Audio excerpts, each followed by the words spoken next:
Three, two, one. What's happening, guys? This is Logan Robinson from Here the Spear, presented to you by NoelGameDay.com. We are live here on a beautiful Wednesday evening. It's now dark. God, it gets dark at 6 o'clock now. It's one of the worst feelings ever. This time of year absolutely sucks, but we are still during football season, so it could be worse. It is Florida State versus Syracuse week. Florida State and Mike Norvell are going to travel on the road up to Syracuse. We have a special guest with us tonight to give us some good insight. We've been doing this all throughout the season, and I know a lot of the listeners, everybody watching on YouTube, Facebook, Twitter, have been commenting, liking, having these guests on that give us some great insight into opposing teams coming up this weekend. This time it is Mike McAllister. Mike, excited to have you on to give us some really good info on Adina Baber's team that had a really good swing up in that beginning of the season. Now a little bit of a downward swing, but 2-6-3 teams going at it this weekend on Saturday night. Yeah, first, thanks for having me on. I appreciate it.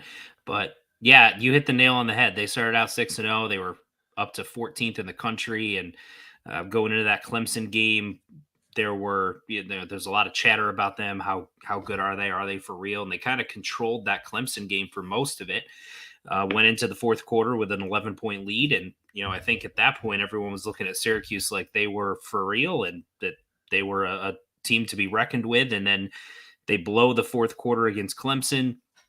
They kind of get blown out by Notre Dame, and then they go play one of the worst 4 quarters of offensive football that you've seen from them, at least this season, in a loss at Pittsburgh. So definitely on the downswing a little bit right now, but I think going into the season, this is kind of where Syracuse fans are, right? You start 6-0, expectations skyrocket. You lose 3 in a row, all of a sudden everyone's ticked off. But yet, if you had said you'd be 6-3 going into the home finale before the season started, I think everyone would have been pretty happy with that.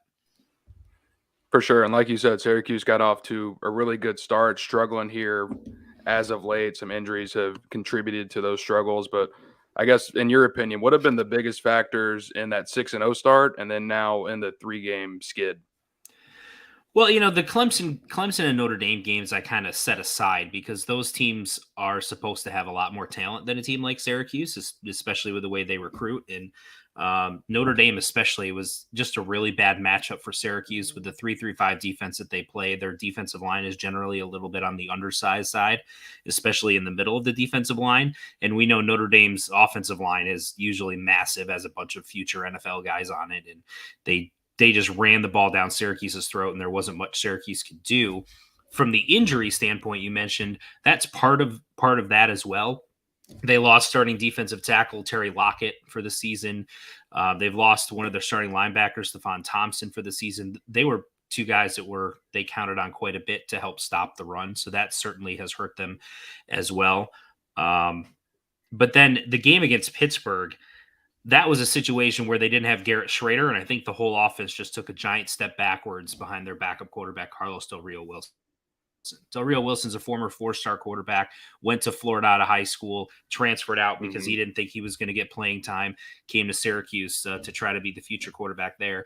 He's got a lot of talent, but he just doesn't have any experience, and that kind of was a big issue for Syracuse offensively. They missed Schrader's leadership and his playmaking ability with his legs, and that really hurt them against Pittsburgh.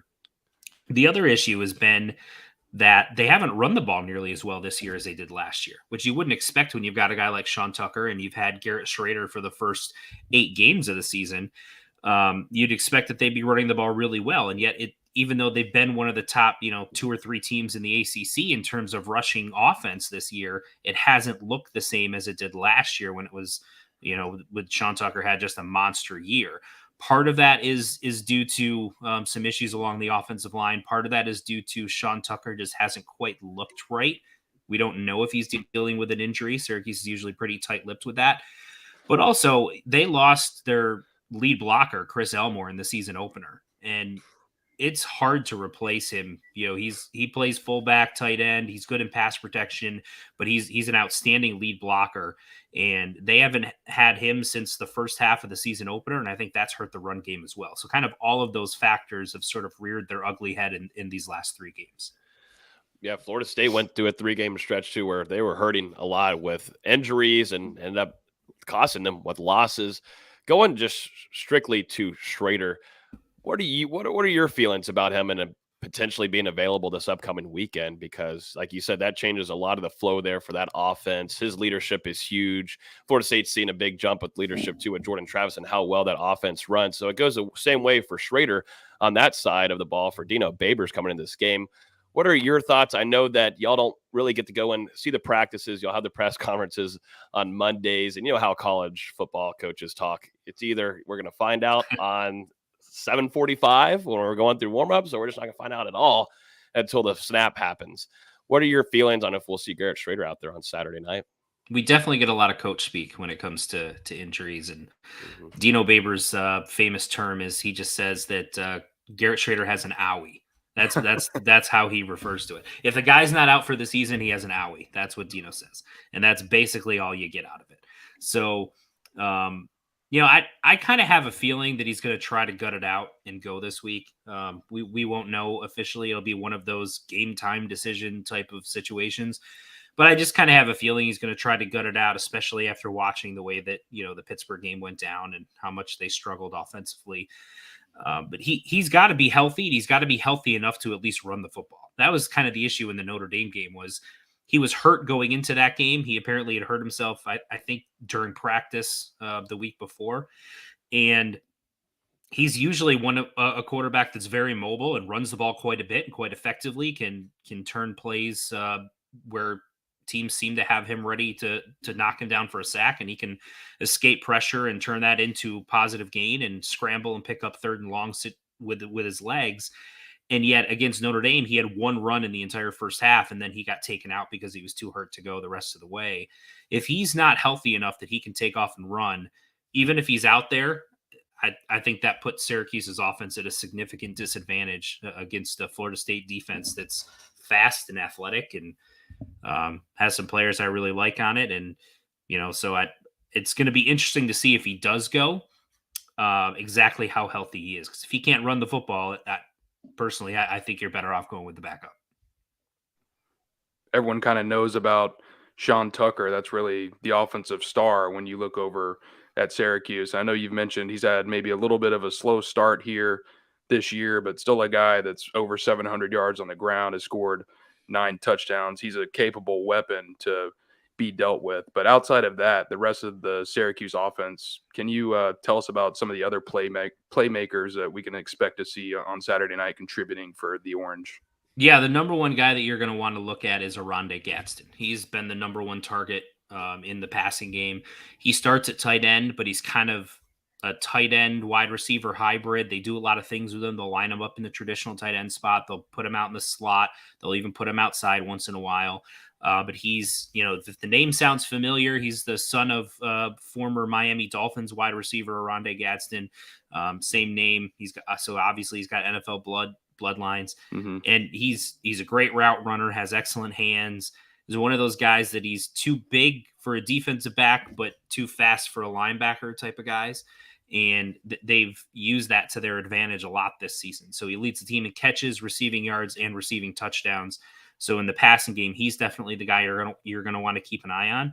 Otherwise, to be honest with you, no one else from the wide receiver core has really stepped up and done much. It's been very inconsistent. You've had, a game where Devon Cooper has 4 or 5 catches, and then you don't hear from him for a couple of games. Damian Alford is a wide receiver who did a few things last year as a freshman, flashed a little bit, and I think there were some expectations he was going to take a step forward this year. And he'll have games where he'll have an incredible catch down the field, and that will be the only time you'll hear from him all game. He's really only catching the ball once or twice a game, if at all. And so there's been a lot of inconsistencies among that group. They've had some issues with drops in a couple of games. So really, if you're Florida State going into this game, you feel like if you can shut down and try to limit Sean Tucker in the rushing game and control Oronde Gadsden as a receiver, I don't think you really fear anyone else on the Syracuse offense at this point. Do you think Sean Tucker's fully healthy? I heard some ramblings on Twitter and such. It doesn't seem like he's a fully healthy guy right now. He doesn't. And yeah, again, as I said before, Syracuse is very tight-lipped with injuries, so we haven't been told anything. We haven't even been given the owie declaration on Sean Tucker, but he hasn't looked the same. Even he's had moments, he had the 200 and some odd yard rushing game, 5 touchdown game against Wagner earlier this year. In the season opener against Louisville, he had a rushing touchdown, a receiving touchdown, and 160 all-purpose yards. Looked pretty good.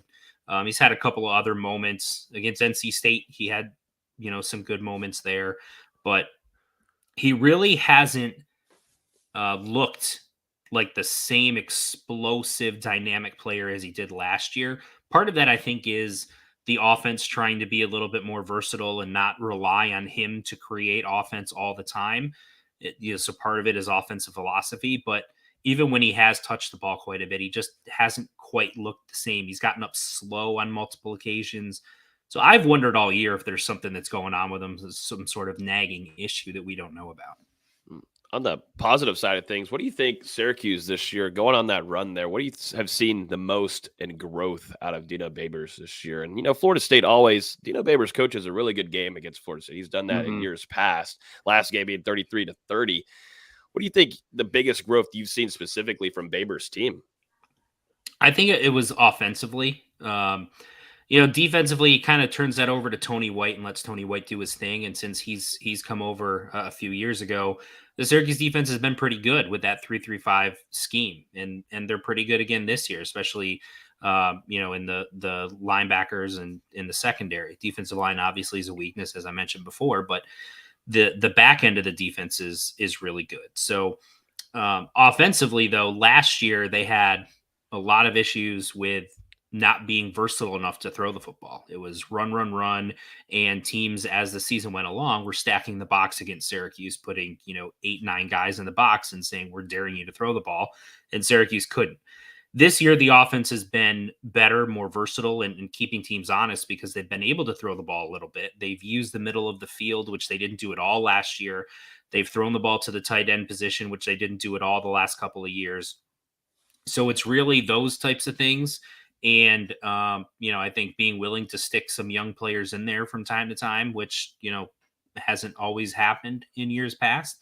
But it's one of those things where I think a large part of the success is also developing players inside the program. And you get to a year like this where you've got a core group of veteran players who have experience at Syracuse within their system and also have some talent that they've been able to develop over a few years.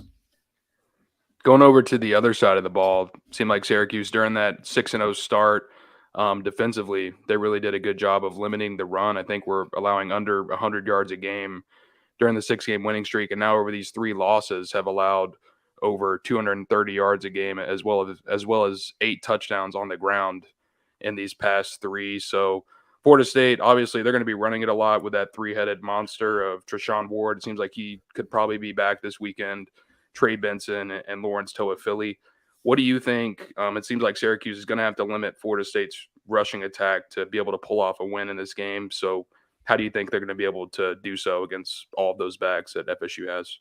Well, I think they took a positive step forward last week against Pittsburgh. Even though Pittsburgh ran for 160 yards, they only averaged 3.4 yards a carry. And, they kind of had some better moments early in that game. And then as the game went along, the run defense for Syracuse stiffened up a little bit. So that, I think that was a positive step forward in terms of what they were able to do. But there's no question the last 3 games it's been an issue, especially against Clemson and Notre Dame. Now, those offensive lines are different than a lot of teams. But I think Florida State poses a unique challenge in that they're going to have 3 guys that are going to rotate in and out. As you said, Notre Dame did that very effectively, and that was a problem that Syracuse really struggled with. But on top of that, what Florida State has that Notre Dame didn't have and Pittsburgh didn't have is they have a mobile quarterback. And they have a mobile quarterback that can throw the football. So against Clemson, they actually took out DJ because he was so ineffective against Syracuse, and they brought in their freshman superstar, and he had some success running the ball, but he really didn't do much with his arm. And so Syracuse's secondary was pretty good against him. The challenge here is, and then you look at Notre Dame and Pittsburgh, and they didn't have a mobile quarterback. The challenge with Florida State is not only do they have that dynamic ground game just with the running backs, but they've got Jordan Travis who can beat you with his legs, as he did last year when these two teams played against Syracuse. He had a big game with his legs, but he can also throw the ball. He's shown a lot of improvement this year as a thrower of the football. Something I've been very impressed with when I've watched Florida State play 3 or 4 times this year. So it's a unique challenge. It's sort of the worst parts from a Syracuse perspective of the last 3 games all rolled into one. So we'll see if they've learned anything. I think the big thing is the linebackers have to be up there and be able to make plays. The interior of the defensive line can't get pushed around as much as they have been in the last couple of games. And if they can do those things, and they've got a shot to at least limit Florida State's rushing attack enough that they can give their offense a chance. I want to go on a player that, you were kind of mentioning a little bit of some Florida State players that you know of or keeping an eye on going into this game. One of those guy that y'all have faced before with Jared Verse, Florida State's transfer defensive end from Albany. Just about the threat from him. What do you think this impact and how, Syracuse is going to have to stop him? Because, he's kind of been on a tear. It doesn't seem like he's fully at 100%, although his mindset definitely seems to be that way, but still hindering that knee injury that he had way back against Louisville. What do you think, going into this game, looking at Jared Verse, the game plan, stopping a guy that has been on a run the last couple of weeks? Well, I think it's going to depend where he lines up. If he lines up opposite Matthew Bergeron, I think Syracuse is going to let Matthew Bergeron try to block him because he's gotten some buzz as a potential first-round NFL draft pick, and Syracuse feels pretty comfortable with Matthew Bergeron going up against pretty much anyone. And that's, when he's your best offensive lineman, you have to be able to trust him in one-on-one situations, even against a really good player lining up opposite him. If he lines up on the other side, which I'm sure Florida State will try to do because I think they'll have an advantage there, then I expect Syracuse to do some things like they're going to chip him. They're going to bring a tight end over, bring a fullback over, and try to double him a little bit to limit his effectiveness. It's interesting, though, as you mentioned, they faced him last year when he was at Albany. He kind of made a name for himself because he almost chased down Sean Tucker. Sean Tucker broke away on a run, and he chased him down and was actually closing the gap on Sean Tucker, and a guy that size shouldn't be able to run that fast. And when he entered the portal, one of the first teams that went after him was Syracuse. They had coaches on him immediately trying to get him up for an official and almost trying to get him to commit because they knew he was going to blow up and that they were going to have stiff competition if he didn't commit right away. And then he just starts getting offers from everywhere and ends up going to Florida State. So it's always interesting seeing those guys that both teams targeted, and he ends up in one place and goes and plays against the other. But yeah, I think Syracuse is going to have their hands full with him, and being able to contain him is going to be an important part of Syracuse's offense being able to have success. And they've had that issue the last 2 weeks going against, a good Notre Dame defensive line and a good Pittsburgh defensive line. And both of those teams had success against Syracuse. And that was part of why they struggled offensively. The offensive line for Syracuse is going to have one of its best games of the season if they're going to be able to move the ball consistently. Going back to the defensive side of the ball, it seems like Syracuse has been really opportunistic this season, forcing 16 turnovers, 3 defensive touchdowns. So just why have they had such a high propensity for forcing these turnovers? And do you think they're going to need to get multiple turnovers on Saturday night to shut down Florida State's offense? Well, I'd say yes, but 2 of the last 3 games, they've won the turnover battle by multiple turnovers and have lost. They forced 4 turnovers at Clemson and won it +3. They forced 2 turnovers against Pittsburgh and they were +2 on that and lost both games. So, you figure in those 2 games combined, they're +5 in turnovers. You'd figure they'd win those games pretty easily. So, yeah, I mean, I do think they have to win the turnover battle. Part of the reason that they've been able to do that is because the strength of their defense, as I mentioned, is the back end. It's the linebackers, their playmaking ability, and it's especially in the secondary where they've got multiple guys that are ball hawks or good cover corners in Deuce Chestnut. And even though Garrett Williams is out for the season, Isaiah Johnson is a transfer in from Dartmouth as the other corner. He's 6'3", he's long, and he's been really good in coverage since he's taken over for Garrett. And then Jihad Carter has been a real gem for them this year as a safety. He's got multiple picks. He's been all over the field. He has a scoop and score against Clemson. He picked up a fumble, ran it back for a touchdown. So they've got a bunch of guys who are ball hawks and opportunistic and take advantage of opportunities that are there. And when they have been able to get pressure on the quarterback, that's helped them as well. So, it's because of the scheme, but it's also because, the secondary and the linebacking group is deep and talented. I've only got one left, and I think Dealer, that was it for him. I want to ask you, Mike, don't want to ask for a specific score prediction on this. Let your readers get that later on in the week. But I want to get your feel for this game overall. A team that's probably a little feisty now on the losing streak side of things. We saw the same thing with Florida State. Not happy. We saw pissed off Jordan Travis after those losses, and it turned into being something better later on. But what do you think with this team overall? What do you think? Just the vibes and everything, and the Carrier Dome. It's going to be on Saturday night. Not the Carrier Dome anymore. That was the most disappointing part of my research. Oh no, it's the JMA Wireless Dome, which is just a. We won't be calling it that. Yeah, we won't be calling it that. No, the locals don't call it that either. If it makes exactly. I'm trying to fit in, Mike. I'm trying to fit in, but don't have to give a score prediction. But overall feeling going into this one for Syracuse. Yeah, it's an interesting sort of conundrum in that. I feel like Syracuse is going to come in and play desperate. They play better at home than they do on the road, typically, under Dino Babers. And that's held true so far this year.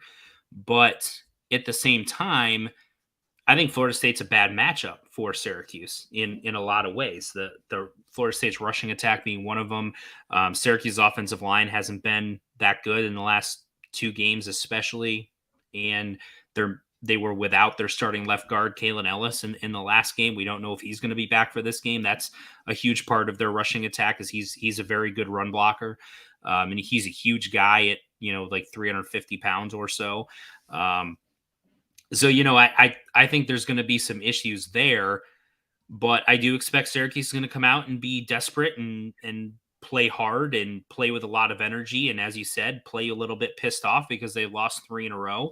The crowd's going to be good. It has been all year, and that will certainly help them. But, I think right now Florida State's a better football team. And, they're favored by 6.5 points. I think last I checked on the line, I think that seems about right. I think you go into it feeling like Florida State's, a touchdown to a touchdown and a half better than Syracuse. And if Syracuse is going to pull off an upset over a ranked team at home, then they've got to have some things go their way. That means good special teams play. That means getting a couple of turnovers. And, that means a couple of guys that are stepping in place of some injured guys, playing perhaps a little bit above their head. I think they're capable of doing those things. I just don't think that it's realistic to expect it going into it this week. But it's college football. Anything can happen. Anybody can beat anybody. And I think Florida State's good. I think they're worthy of being a ranked team right now, but they're not, a top 10 team that you look at it from a Syracuse perspective and say the talent gap is so wide. We need some sort of miracle in order to win this game.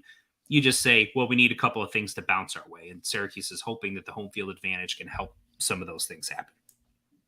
Yeah. Florida State, Dino Babers, like I said earlier, Dino knows how to coach against Florida State and has had some good luck in a lot of ways. But, this is a Saturday night game, always late. Isn't it fun being up so late during the season, Mike, like this? It's like, I like night games. Thank you. It's fun, while you're there and watching it, whatever, but it certainly kills your sleep schedule. Yep.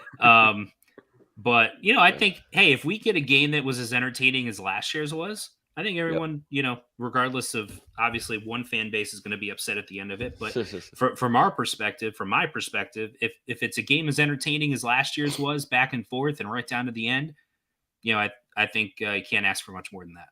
Yep, absolutely. So this game is going to be on 8 p.m. ACC Network prime time there. So, Mike, appreciate you coming on here, Fan Nation, and also Sports Illustrated's all Syracuse friends over there on the publisher. Make sure you guys go check out that. I know they got some good content coming up and more throughout the week. So, Mike, appreciate you coming on here to give us some fantastic insight to all of our listeners. Thanks, guys. I appreciate it. Yeah, thank you, Mike. That was awesome, and looking forward to do some collaboration with y'all later this week. So yeah, make sure to check that out on NoleGameDay.com and all Syracuse as well. Absolutely. Yep. Appreciate you, Mike. Thanks, guys. So that was Mike McAllister. Great insight there on Syracuse and Dino Babers' team, as Florida State is going to travel up there this upcoming weekend for an 8 p.m. kickoff. Florida State on a roll right now, already bowl eligible, looking to get 7 wins on the season.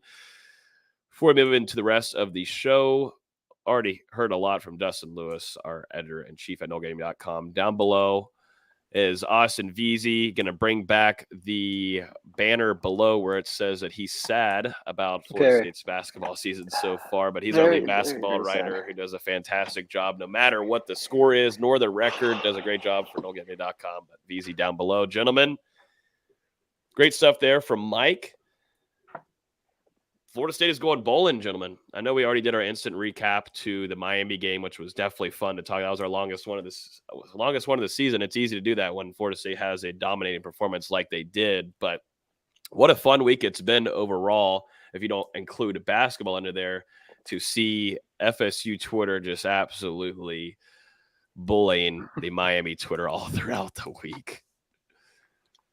It's deserved. You know, Miami fans deserve it. They acted like, oh, thank you for having Manny Diaz fired and whatnot. Then you lose at 42, or lose by 42 at home.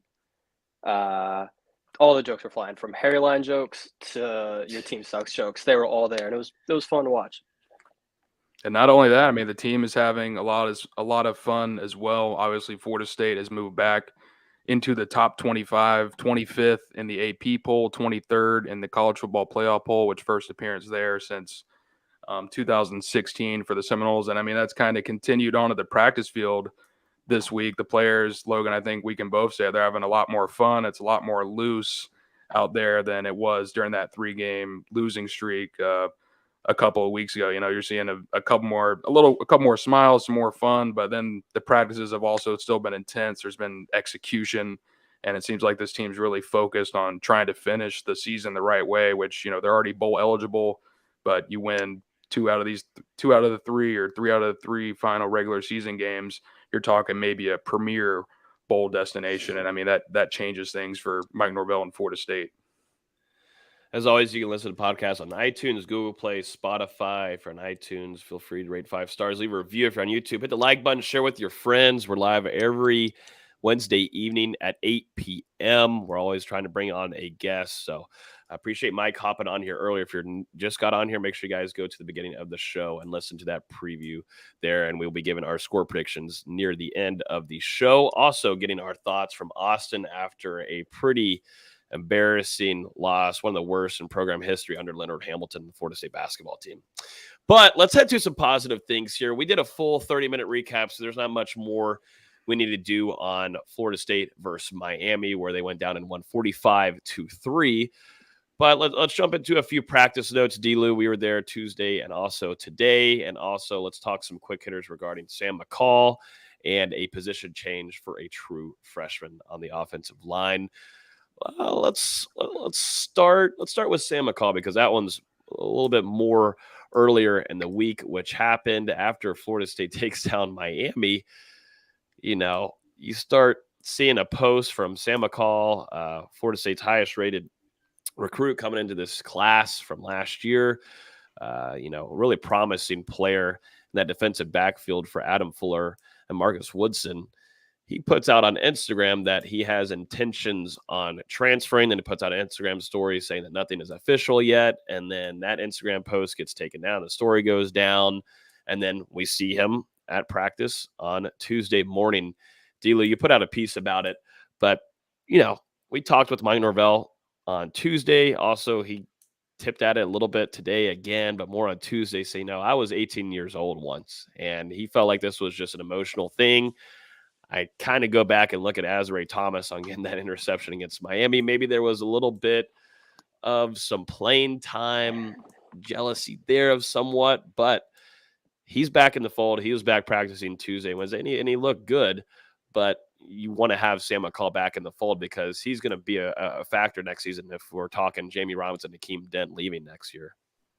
Yeah, I think you said it pretty well there. You know, Sam McCall didn't get a chance to appear against Miami, and maybe that miffed him a little bit, and just kind of an emotional response with the social media posts. And I think FSU's staff kind of had a conversation with him, and everything is back in good standing at this point. And like you said, Sam McCall out at practice this week, continuing to take reps at cornerback, also spending some time at safety, which is kind of where we thought his position would be coming into the college level. And then during special teams, especially today, some tremendous kick returns. So I think when you look at this week of practice he's responded the right way, of what you would call some maybe drama.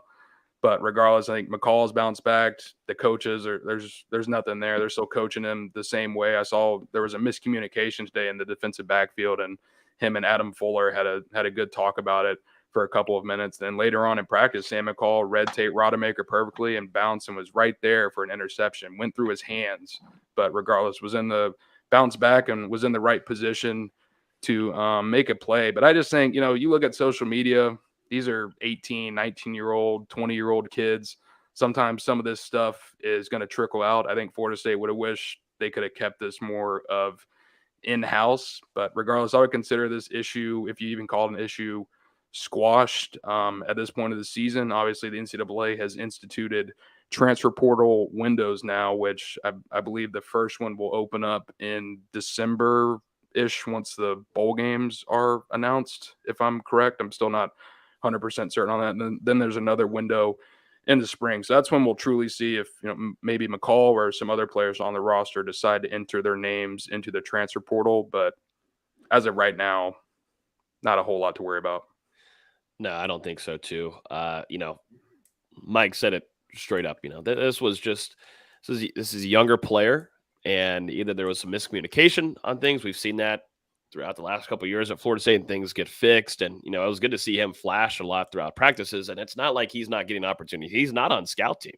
Him and Azare Thomas have not been on scout team since their arrival at Florida State. And it goes to show the trust and the belief and the factor of them eventually getting playing time. As we see Azare Thomas, he got big. He got a bigger start over Sam McCall just because of what we saw in the spring going into fall camp. He was getting more opportunities. So I think this is playing time primarily, but I think we're going to see more out of Sam McCall. But Mike Norvell is a coach where that's just because you put that out on Instagram and you want to transfer means, okay, this next week I've got to put you in the game. I've got to get you in there to save you, make sure that you're not going to transfer anywhere. I think it's going to be earned. It's got to be earned, and that's just how Coach Norvell is. It's not going to be a whole, all right, the publicity, you got it. Now we got to give you attention. The media like us are giving you attention, showing that you're at practice. So now let's go ahead and get you in the game more. Azare Thomas has just earned that more, but it's all about developing. And if you look at next season, after the season, we're going to preview a lot of these guys that are leaving. Sam McCall is going to play a lot of football in Garnet Gold next season.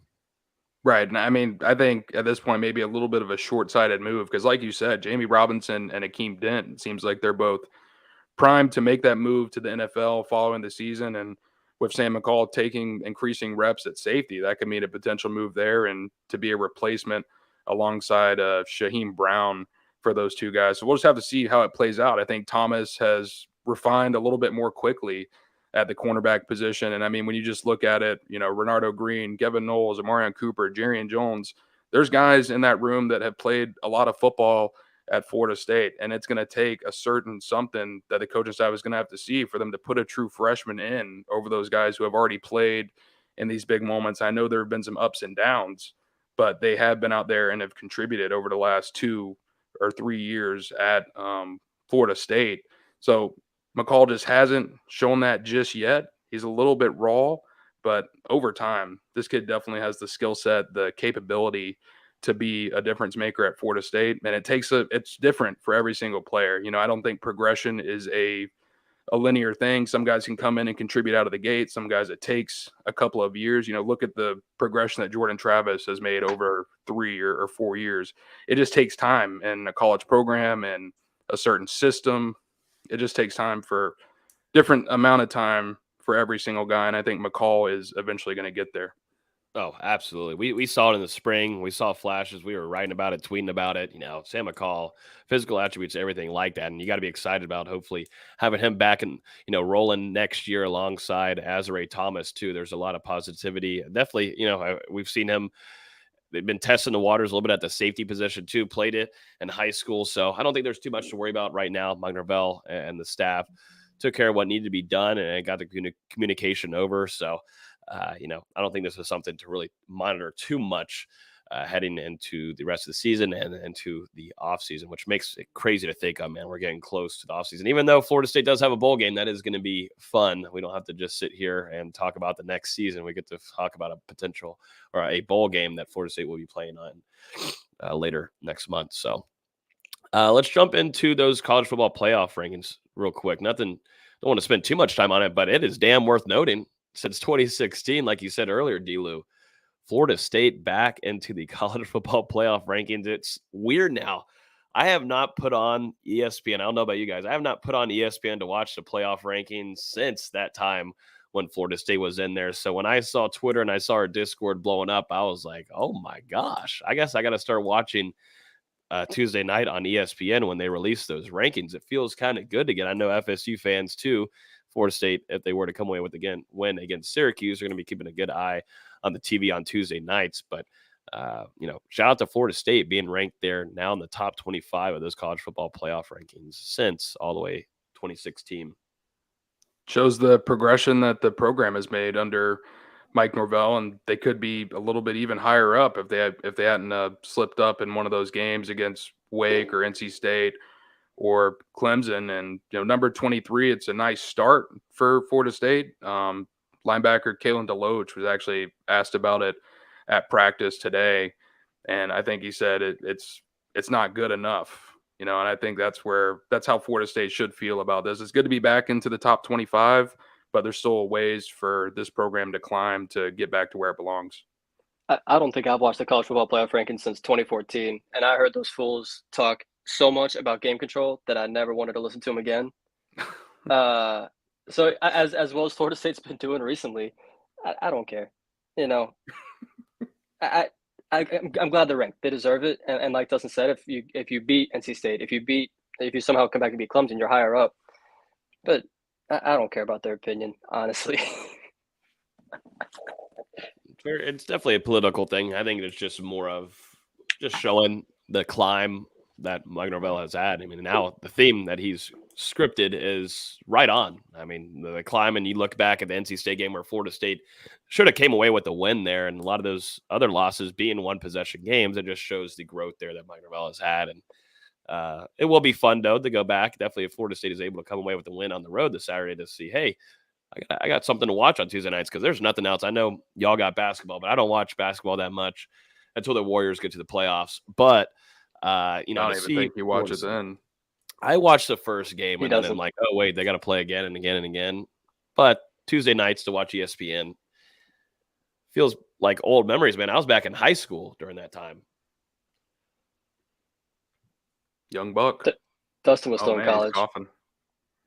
I pretty much still am in college. Yeah, I'm definitely sick. I'm sick, so we're holding on by a straw. I'm sweating right now, but we got to get a podcast done. We got to this is a good season for Florida State, so I'm just going to sweat it out, whatever I've got going on. Let's jump into some practice things real quick, including a position change for Antavius Woody, D-Lou. Yeah. I noted on this last week in our Discord. Make sure you guys are jumping in there. It's free to jump in and get a lot of this scoop. Make sure you join the Patreon too. But I was watching Antavius Wood. I was like, okay, hold up now. They got him at a defensive tackle, mainly whenever they're going against one-on-ones there. Coach Odell Higgins along with Alex Atkins will head over to the end zone. And they'll spend about 10 minutes, 10, 15 minutes of offensive line going against defensive line. Then you'll have 2v2s going at each other, picking up blocks. But Antavius Woody, a guy that's not easy to miss because of his size and what he is as a true freshman, big guy. But Mike Norvell confirmed with us, talked with him, asked him yesterday on Antavius Woody's position change, and it became official too. D-Lo, you put out a piece. It's official.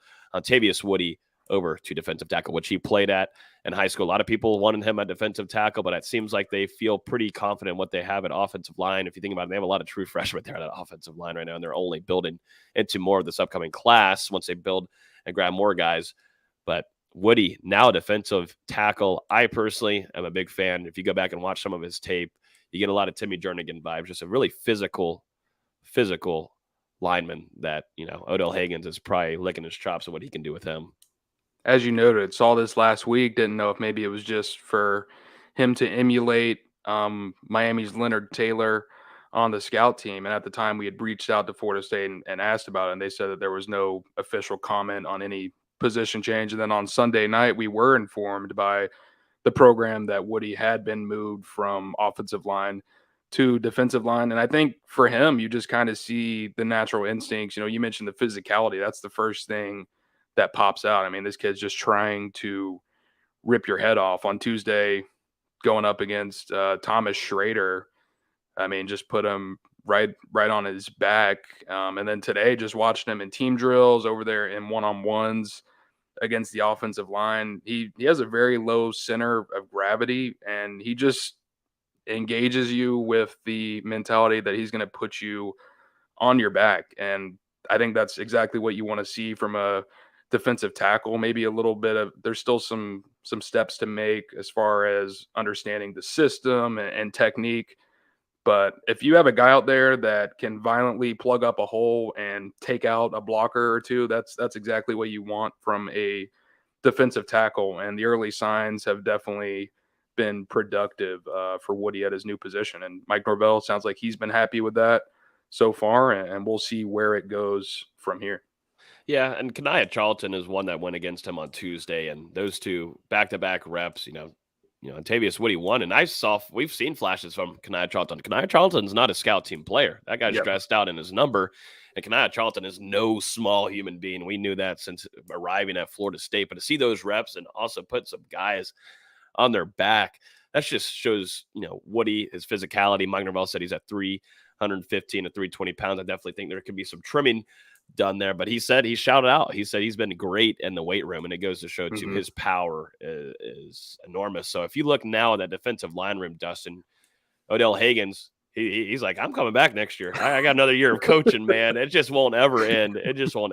But you look at Ayobami Tafasi, who is also doesn't look like a true freshman whatsoever. Bishop Thomas, and also Daniel Lyons. Daniel Lyons, who has had the biggest growth and development under Odell Higgins. You are starting to get really excited about the future of that defensive line room. And those are just the young guys. Think about the guys that are veterans that have a potential of coming back next season. You said it perfectly. It really feels like Fabian Lovett and Robert Cooper, they're going to make that leap to the NFL, and that leaves behind, Jarrett Jackson, Malcolm Ray, Joshua Farmer, who we've raved about a ton, and then those four true freshmen you just mentioned, along with Florida State right now, 4-star defensive tackle KJ Sampson, who's been committed to FSU since March. He's going to be coming into the fold as well. I believe he's an early enrollee, so that's someone that'll be getting involved as soon as January. Who knows, a guy with that talent, maybe he somehow works his way past some of those younger guys and gets into the rotation as well. We're just going to have to see, but I really feel like there shouldn't be a huge drop-off for Florida State on that interior defensive line, because you've got 3 guys who have started over the last couple of years who are just going to continue to grow, and then those true freshmen have a lot of promise as well. Especially, we haven't even gotten a chance to see Tafasi in game action yet. Woody's just starting to get some of these reps at defensive tackle. Sky is really the limit for that interior, and then we'll talk about it on the edge as well. But you've got, we all know about Patrick Payton, but another redshirt freshman who's beginning to flash now that he's healthy, Byron Turner Jr.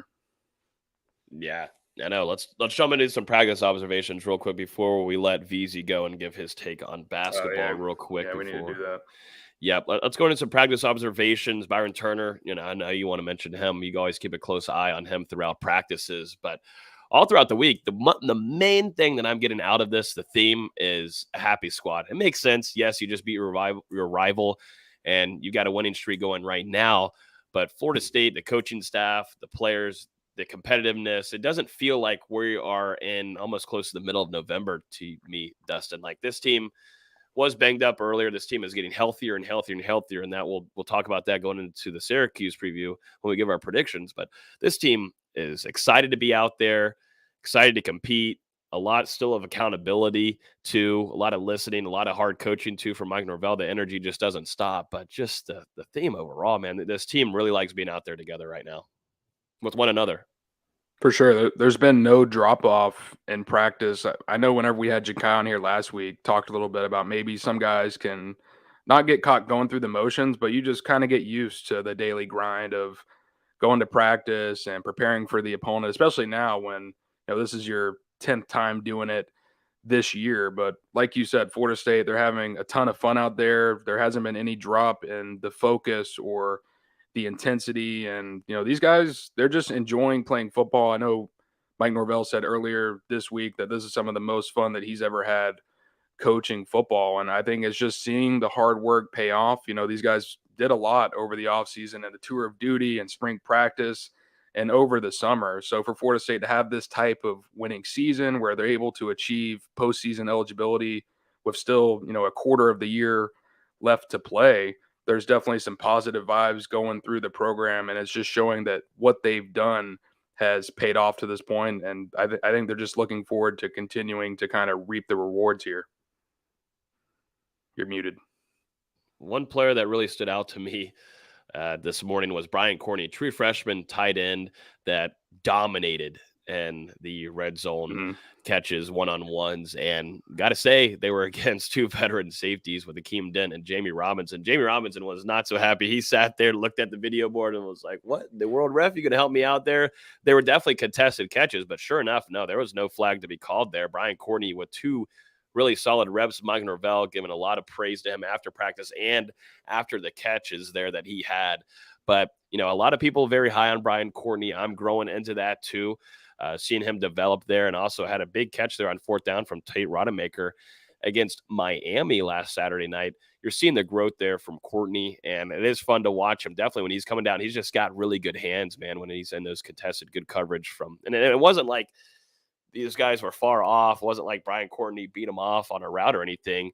Just, Brian just used his hands, man, and he's really physical, and he came down with two nice touchdowns. Mm-hmm. Yeah, and this is a guy converting from quarterback to tight end. And, I remember when he committed to Florida State a year ago after the spring game, people were like, who's this Brian Courtney guy? And I think now you're starting to see it.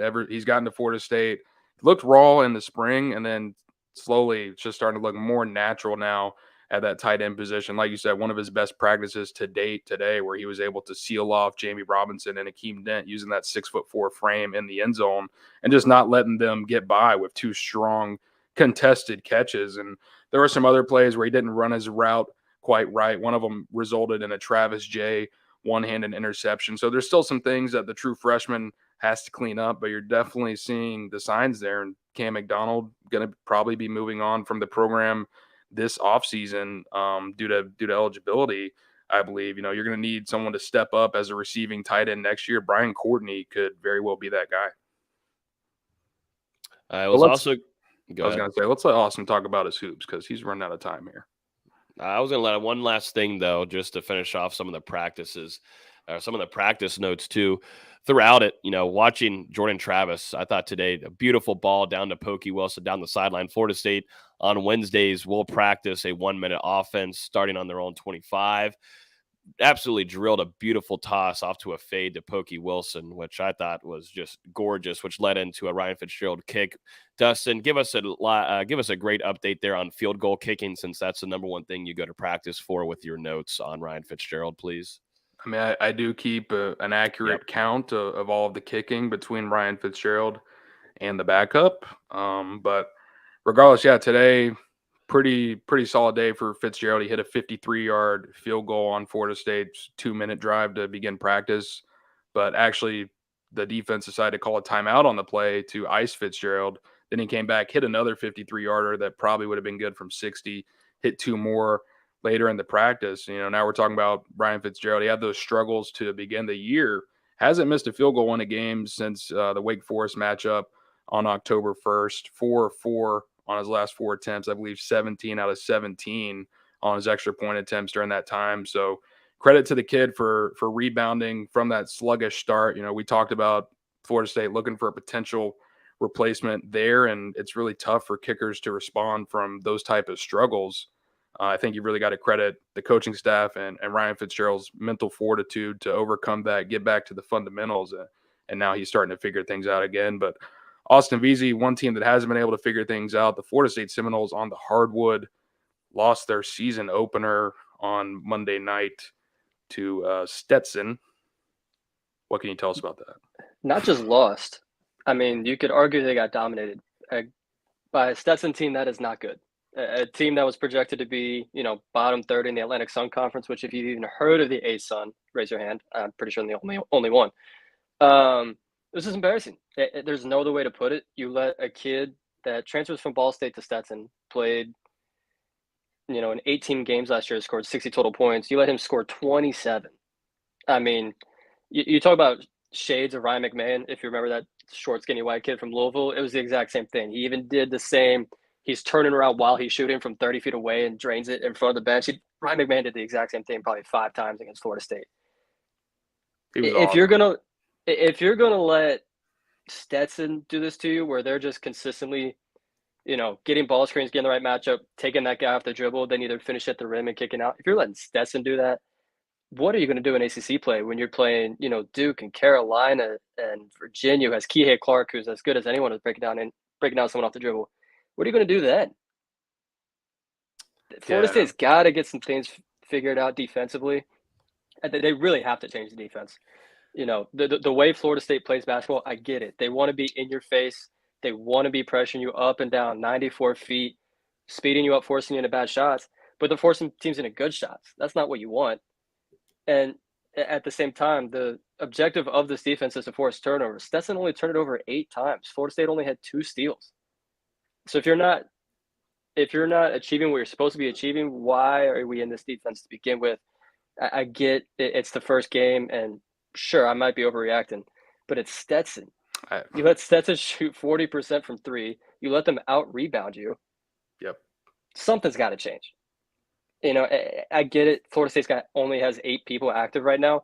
That's why they have to change the defense, in my opinion. Either go back to the help and recover that they played in the 16 and 19 range, or just go pack line. I get that's not Florida State's thing, but they got to figure something out. They can't be doing the switch everything, including the bigs, because they're, just time and time again, Naheem McLeod's getting caught on an island. Cameron Corn's getting caught on an island. As good of an athlete as those two are for their size, that's a tough ask of them. It really, really is. Don't talk to me about Naheem McLeod. 1 out of 5, 2 points, 2 rebounds against Stetson. Had a chance for a block there, I believe, in the first half. Instead, just jumps right into the guy and fouls him for an and one. There were multiple times where he was around the basket trying post moves. They did not work whatsoever.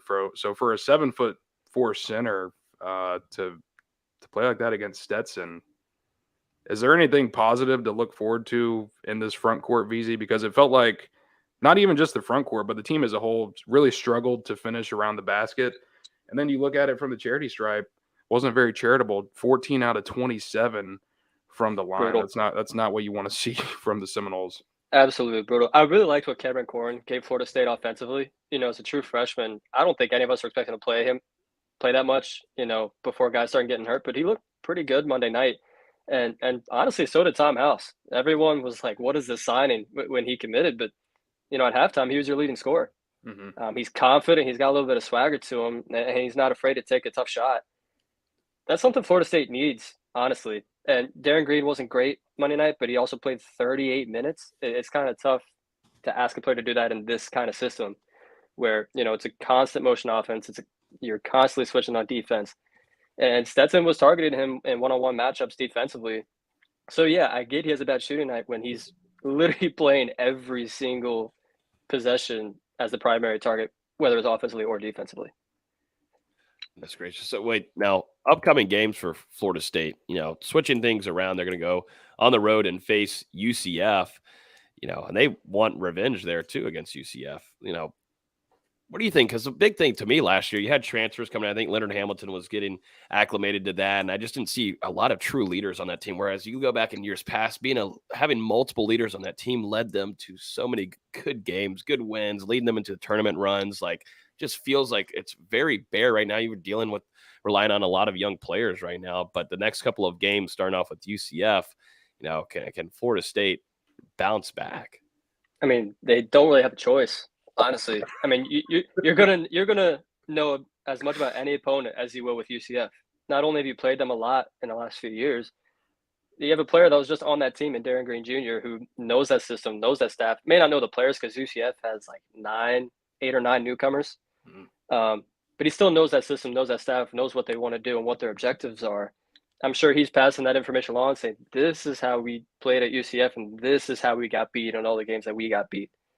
UCF just lost at home in double overtime to UNC Asheville. Let a kid score 40 points.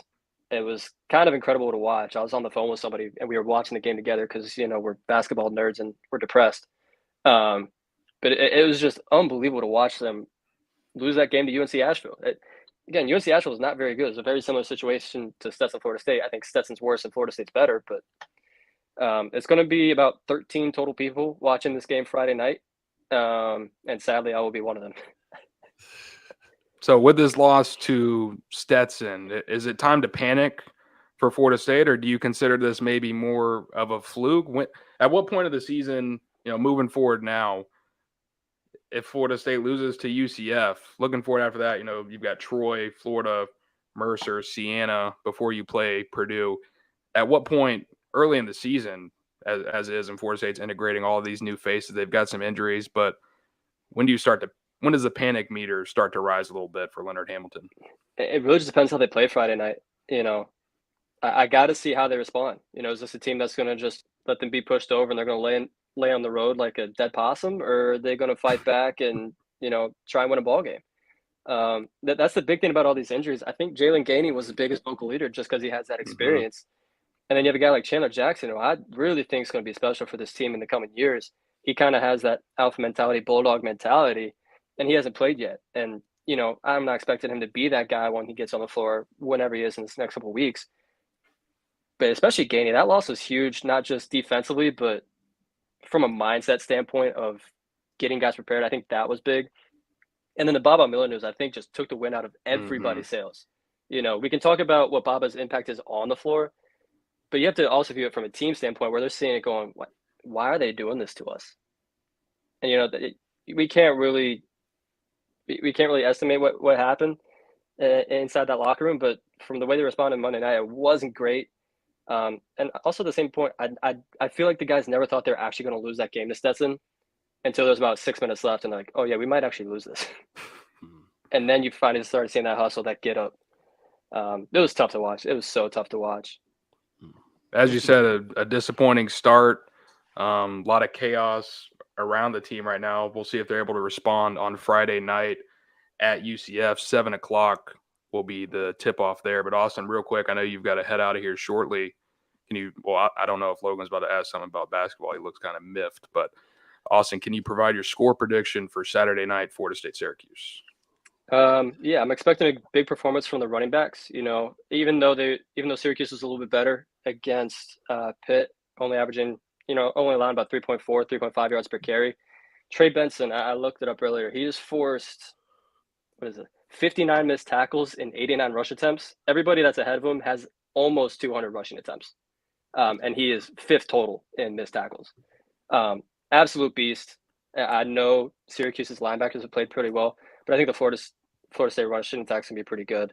I'll take Florida State. I think it's gonna be a little bit tighter than the spread has. I got a 31-27 Florida State.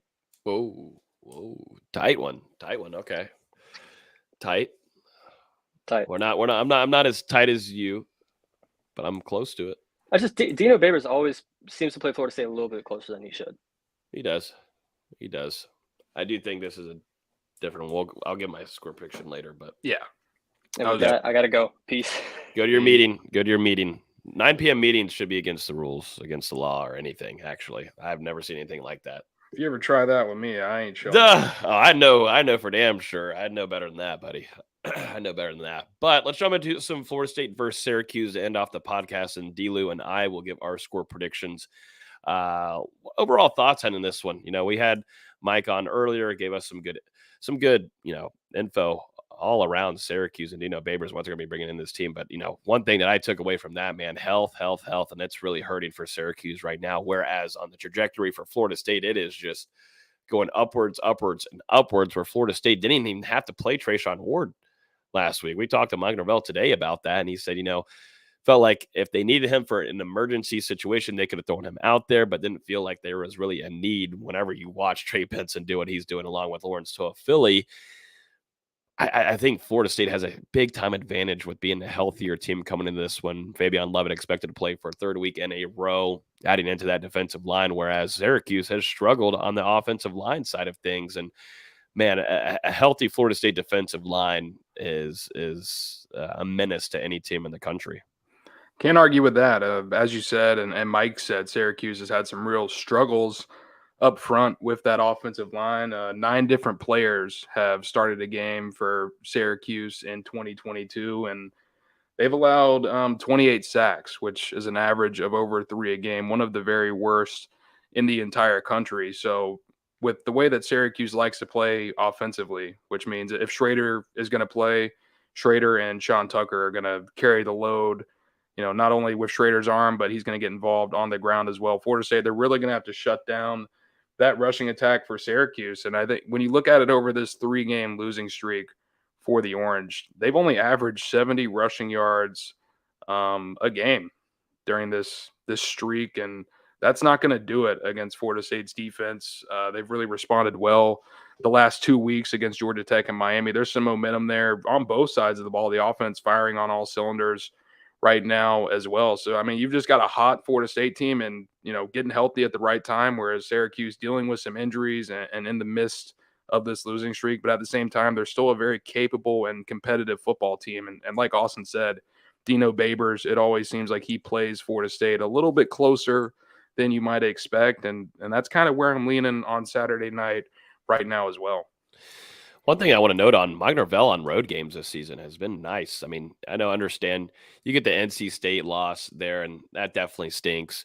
But, Florida State started off the season against LSU on the road, which is now a top 10 team in the college football playoff rankings. That makes that win so much better and better on Florida State's resume. But Mike Norvell has prepped his team to play really good football on the road. And like Mike said earlier, I don't give a damn what the stadium's called. It's still always going to be Carrier Dome no matter what. But inside that dome, there will be a good crowd. But Florida State has done a really good job of playing. And whenever they're traveling, Mike Norvell has set up some beautiful drives. They're always scoring. We talk about in the press box when we're at home games. But Florida State on drives to start off the game can sometimes put the crowd away. And it happened. It was last week or so. Well, Syracuse suffered a pick 6 there, and that crowd just fell down. Florida State can do that with a Mike Norvell drive that has been very successful with Jordan Travis and Trayshawn Ward back, Trey Benson too, balling like he is to put that crowd away. But I've just been really pleased to see Mike Norvell get his team prepared for road games this season. Mm-hmm. Yeah, and credit to Mike Norvell, because dating back to last year, he finally won his first road game at Florida State whenever they went to North Carolina. And ever since then, we'd have to pull up the record. But Florida State, I would say a positive record in road games, and they played very well away from home so far this season. I know they had that collapse against North Carolina State, but they were right there with a chance to knock off a ranked team on the road. And I think in this one, you mentioned the way that Florida State's offense has been able to come out of the gate, really put some points on the board. That's what you're going to have to do against Syracuse, because for whatever reason, this is a team that starts fast, an 85-30 scoring advantage in the first quarter so far this season. So that means Florida State, they're going to need to be on their toes from the opening kickoff. They're going to need to convert on that first scripted drive of the game, and it would be huge for the defense to force a couple punts in that opening quarter, because it seems like Dino Babers, kind of the same thing as Mike Norvell. He comes out with a pretty good game plan and executes it early on, and then maybe things taper off a little bit throughout the game. We'll just have to see, and it's really going to depend if Schrader suits up for this one, because the Orange were they compiled less than 200 yards last week in the loss to Pittsburgh. Backup Carlos Del Rio Wilson just doesn't have the capability or the experience that offense that Schrader does. No, and definitely if you're going to trot out a backup there, if Schrader's not able to play, we saw how that worked for Miami last weekend. Florida State's defense and Adam Fuller will send everything on you. Go back to that Jamie Robinson play, man. It just gets to a point where it's not fair. And, watching Odell Higgins, what he's been able to do with that defensive line with a healthy Fabian Lovett in the mix alongside Robert Cooper, Jared Verse, who I think is going to have a good time going back to Syracuse once again, I know a lot of their fans in the stands won't be happy seeing him on the field, definitely with a developed and much even more improved, bigger size verse with almost that same speed. But, Florida State has a big chance here, I think, to put this game away quicker. I don't think it's going to be so much of a blowout like I was expecting going down to Miami, but I think Florida State is going to take care of business, and I think they're going to take care of business pretty early. I think they know what's at stake. Florida State has a chance here to finish off the season with just 3 losses, and it's going to be fun going back after this regular season is over, is going back to look at what we were predicting in our season preview and be like, wow, I went 8-4. I was initially going 7-5, D-Lou, but during the show, the gut just went with the gut there and went 8-4. I think I predicted Florida State to win this game against Syracuse going into the season. I think we all did. Yeah, and I don't see that much changing for me, and I think the same thing is going to be for you, D-Lou. This team, just throughout the week and watching practices, man, it helps so much being in the inside there, and Mike Norvell gives us that great access like he does to see this team and how focused they've been. And there's nothing during this week that tells me, oh, they're not even thinking about Syracuse or they're overlooking anything. They haven't done that all throughout the season. They've been very keyed in on their opponents ahead, no matter if it's Duquesne, Boston College, who's an awful team this year. This team has stayed really direct with their random Boston College shot. Jesus. Well, they deserve it. Awful team. Am I wrong, chat? Jeez. They did lose to pretty sure they lost to UConn a few weeks ago. Yeah. They're a really, really bad team. But I don't think this is a really bad team, but I think Syracuse is down and hurting pretty badly, let's be honest. And I think Florida State's going to take care of business. Who's going to be a key player or two for this game on Saturday night for Florida State? Like we said, Trader, don't know if he's going to be fully healthy. There's also some other players too. Sean Tucker too, doesn't seem like he's 100%.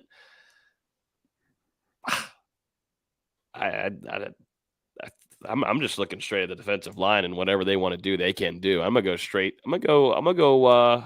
It's either between. It's easy to go with Jared Verse on the outside. He's always gonna do his thing. I'm gonna go Fabo. I think Fabo needs to have a big game here. It's a big bad game too for him too. Look at Syracuse's offensive line and last couple of weeks struggling there. I think taking advantage there of that offensive line and ruining Sean Tucker's potential there to have a decent game and give Syracuse any kind of ground game would be huge. What do you think, D-Lou? For me, it's a little cliche, but I've got to go with Trey Benson because it really feels like this guy is heated up over the last 2 weeks. That career performance against Georgia Tech, he follows it up with another career performance and 2 touchdowns against Miami there. I forget exactly what Austin's stat was, but I think it was 59 missed tackles that he's forced. Regardless, it feels like every game this guy's getting hit in the backfield 1, 2, 3, 4 times, then bouncing outside for 15 or 20. There's just something different about Trey Benson in that backfield compared to Treshaun Ward and Lawrence Toafili, who are both very good options. But it seems like Benson kind of has the burst, and then he also has the ability to really churn through contact, and I think that's something that's been really impressive, especially as of late. This is a guy who isn't even 2 years removed from a serious knee injury where he tore basically every tendon in his knee. So for him to be having this success at this time for Florida State, it's huge. And you look over at the defensive side of the ball for Syracuse, allowing 141.1 rushing yards per game. That's 62nd in the country. And as we mentioned, whenever Mike was on here, it's jumped up to over 230 yards a game during this 3-game losing streak. So it's going to be huge, not just for Benson, but the other running backs as well to come out there and perform, because this might be another game like Miami where the Seminoles are really able to control the clock and the game on the ground. I think they will control this game. I really do. On the road this weekend on Saturday night, Florida State will be kicking off at 8 p.m. on the ACC network. Mike Norvell and the Seminoles traveling up there. Treshaun Ward, we'll see if he is going to make a return on the field on Saturday. If you need him, if you don't, but I would imagine they'd like to get Treshaun Ward back in the mix to finish off the latter half of the season. I don't know who went first last week. I think I went first last week. I think it's me. I think it is you. If you want to go ahead and give it a shot. We're on a winning streak right now too. All of us are. Pretty good one. I'm trying to think I think my last Was it NC State? I'm Or pretty Wake sure I Forest? predicted a loss. I think it was Wake. I predicted Florida State to beat Wake. Oh, so that was the last one. Yeah, I think I stuck with the loss against NC State, but yeah, like you said, a pretty nice little streak for all of us. Actually, if you go to NoleGameDay.com on Friday, whenever we drop our staff score predictions for this week against Syracuse, check out the records for this season, because I think everybody, not just us on the podcast, the whole staff for the website has been doing a really good job with their predictions this season. And we don't collaborate or talk about any of these before the games. I ask for score predictions, they get sent to me, we put them into an article, and I'm very surprised with how accurate. And then the scores are also pretty close to each other. But anyway, I'll quit nerding out. Going over to my score prediction for Florida State Syracuse. Coming in a couple weeks ago, whenever Syracuse was 6-0 and they had that 21-7 lead against Clemson in Death Valley, I was a little worried about the Orange. The offense was clicking, the defense really had stepped up, but then the injuries have decimated them as of late. We're not quite sure on the availability of Garrett Schrader, and regardless, he missed last week, and it seems like he might not be 100% if he is able to play or not. Sean Tucker, definitely a weapon on offense, but I think Florida State on the other side, offensively, should be able to control the game, like I said earlier, on the ground with their trio of running backs. I don't know that we see a big passing performance from Jordan Travis, but I do think he gets a couple plays there on the ground to help FSU. And this one ends up being a little closer than I think is expected, but I'm going to go Florida State 31, Syracuse 17. I wanted to go over 40, but just looking at their defense, only have allowed 20-plus points 4 times this season. 2 of those times have been in the last 3 games, but I think it would take something, a really explosive performance for Florida State to get over 40. Okay. I like it. I'm right there with a lot of things that you just said, D-Lou. I think health things is the biggest concern for Syracuse going into this one. And, not a fully healthy Schrader. We don't even know if he'll be playing too. And then looking at Sean Tucker too, not being fully 100% is really hurting Syracuse right now. I really do feel like if Florida State has a successful drive to start off this game, man, they can manage it all throughout the night. And I really liked how Florida State has played all throughout the week or all throughout the season on the road. I feel like that's something that is worth noticing going back from last year and the improvement Mike Norvell's made inside that locker room, getting his team prepared on the road. They just seem sharper, man, and they seem dialed in to take care of business and get the heck out of there. I think Florida State's got this one in the bag after going into the third quarter. I'll be honest with you. I got Florida State 34, Syracuse. I wanted to say if Schrader's not out there, it's gonna be 30. It's gonna be 34.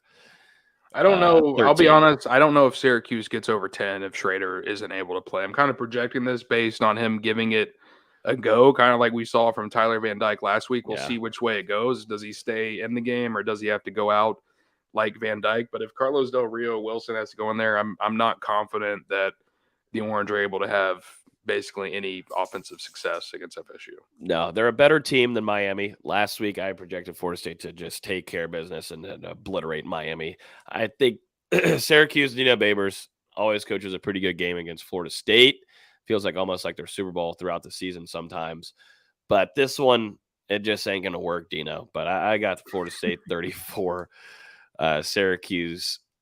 Should I give him 14? I'm going to go 13. I just don't know. Even if he is healthy, they're going to be licking their chops coming after him with that Syracuse offensive line. And eventually it just ain't going to work, just kind of how we saw against Miami last week with Tyler Van Dyke. It just a couple hits is just going to do it. So, I think feel pretty good about that one. And that would be a dominant win, a really nice win on the road for Florida State from a team that was starting off hot for Syracuse, 6-0 run that they made, man. It would be a nice win, and that leads you into the last 2 games of the season against the Raging Cajuns, Billy Napier's old team, and then the Florida Gators at home, which Florida State will end off the season with 2 home games, which will be fun. We'll see. This could be a big one for Florida State. Maybe not as pretty on the scoreboard, but I think a win on the road over a gritty Syracuse team, that's something that everyone would be happy with coming into the year, and maybe it propels Florida State inside the top 20 of the top 25. And I think we're counting a win against Louisiana next weekend, maybe 15 or so going into that game on Friday, Black Friday against Florida. Do your shopping early. Yeah, absolutely. So good stuff here. Appreciate Mike coming on here earlier on the show, giving us some good stuff from Syracuse's side. VZ, appreciate you coming on here and giving us some basketball takes. I don't feel too happy about what he's got with that basketball squad right now, but we'll continue to give you guys coverage on that end. Dustin Lewis, our editor-in-chief at NoleGaming.com. As always, you can listen to podcasts on iTunes, Google Play, Spotify. If you're on YouTube right now, before you leave, we definitely appreciate it if you just leave a like on the video. That would be much appreciated. What are you laughing at, D-Lou? Just you begging for likes. It always makes me laugh. I would like to get you some viewers to get your silly takes, so I need to get viewers to see them. So that's the last I can do. Appreciate everybody coming on here. Sorry if I sound like I've got everything in my nose, just because I absolutely do. I could throw up about 2 pounds of mucus right now, so I don't think anybody wants to see that. I need to get off here immediately because it's coming quick. Everybody have a great weekend. Enjoy football. We will talk to you guys during our instant reaction for another late night one. Another late night on a Saturday, probably Sunday, early morning, midnight run there after Florida State takes on Syracuse and Babers. Everybody have a great weekend. We'll talk to you guys next Saturday. I'm losing it. Bye.